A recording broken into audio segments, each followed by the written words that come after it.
Good morning, folks. Welcome to the Dutchman's Journal. Welcome to Gardening with the Dutchman. And today is February 18th, and I'm out here in my garden. And the weather forecast for the next 10 days is upper 60s to middle 70s. And so I will be spending a lot of time out here in my garden.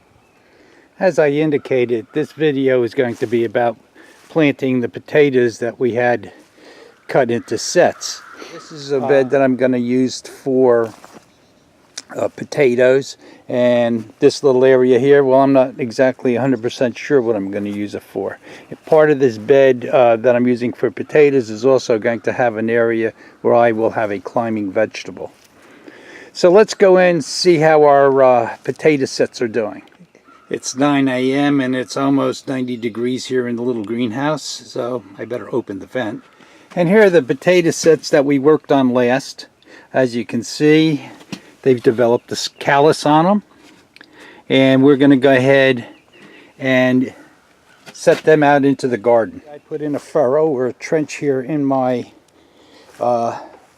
planting area where I'm going to be putting the potatoes in. And it's down, I would say, approximately 9-10 inches deep.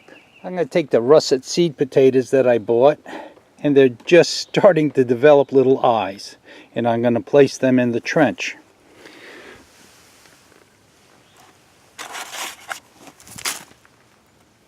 I space them out approximately every 12 inches.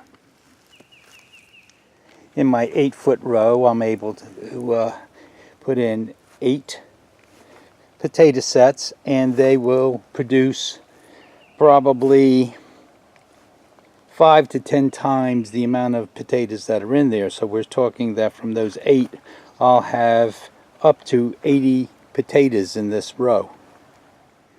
Before I forget, I should tell you that potatoes like more acidic soil, so you do not want to lime the soil.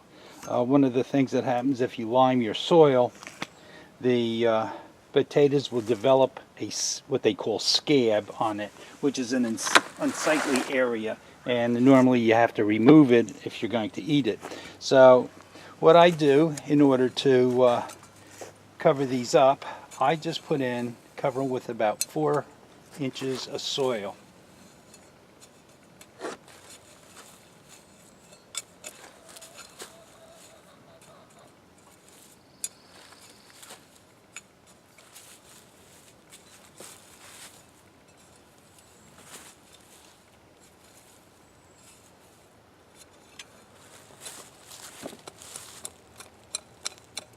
Lightly tamp it down.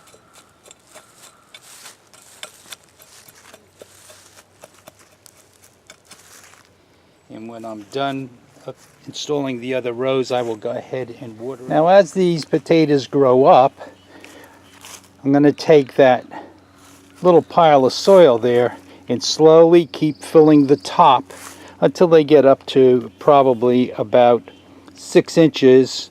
And then they'll be filled in entirely, and then the leaves will grow, and you will produce more potatoes by actually doing it that way rather than just digging a hole and putting a potato in. If you keep covering them on the sides as they're growing up to a reasonable height, like I say about 6 inches, you'll produce a lot more potatoes that way.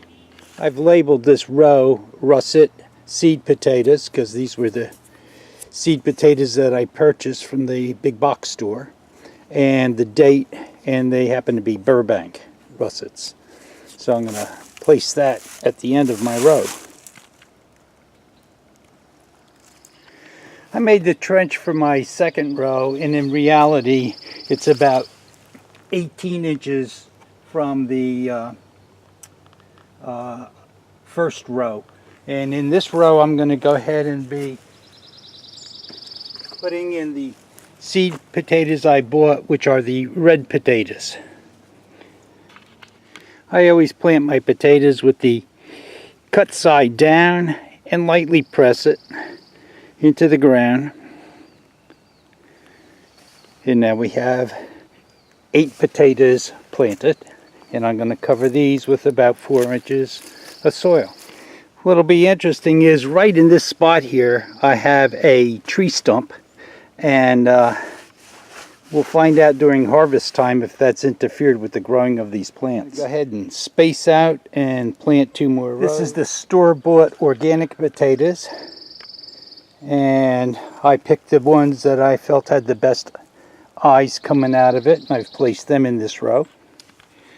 This is the red potato that I bought at the grocery store, and it does not appear that eyes are forming properly on it. I will go ahead and put them back inside the greenhouse, and we'll put it in a cool spot, dark spot, and let's see if eyes come out of it, and then I'll plant them at that time. But there's no real development there.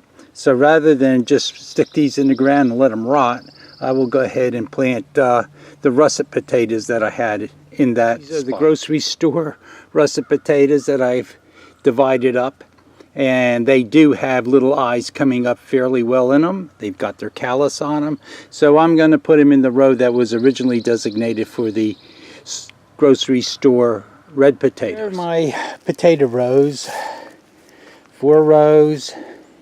8 plants in each row, 32 plants.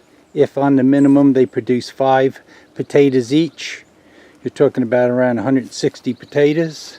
It's just the 2 of us here, so I'm sure I'll be giving a lot of my potatoes away. But I'm not done yet. I got space. And in this space here, this is just an area on the side of my garden. I was going to expand this out and put in more raised beds out here, but you run out of time doing things, and so rather than spend the time opening this up, putting in my beds, I've decided I'm going to just trench in here and put in my extra potatoes that I have left over. The first thing I did was, of course, trench it, and I'm down there a good 9-10 inches, and I'm going to get some compost and put it in the bottom of that trench.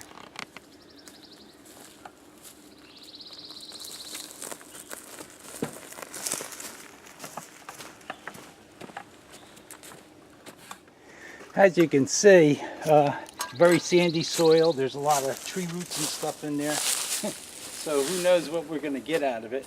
But I'm going to just take a little bit of this compost and put it into the bottom of my trench. And I'm going to do that all the way on down. You don't need a lot, just a little bit on the bottom of that trench. I'm going to just take the spare potatoes that I had. I'm going to start out, I have some extra red ones. I'm going to just place them in there. They got decent eyes on them, and so we'll take advantage of that and put them, whoop, that's a little too close there. Put them in the ground. I'll continue all the way on down this row. I have 11 potato sets in there, and what I'll do is I'll take a little bit of my compost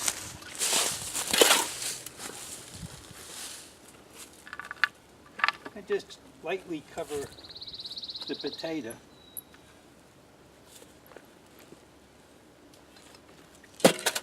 Doesn't have to be fully covered, but it's a lot of organic material in this compost, and it'll help these plants grow better than the soil itself.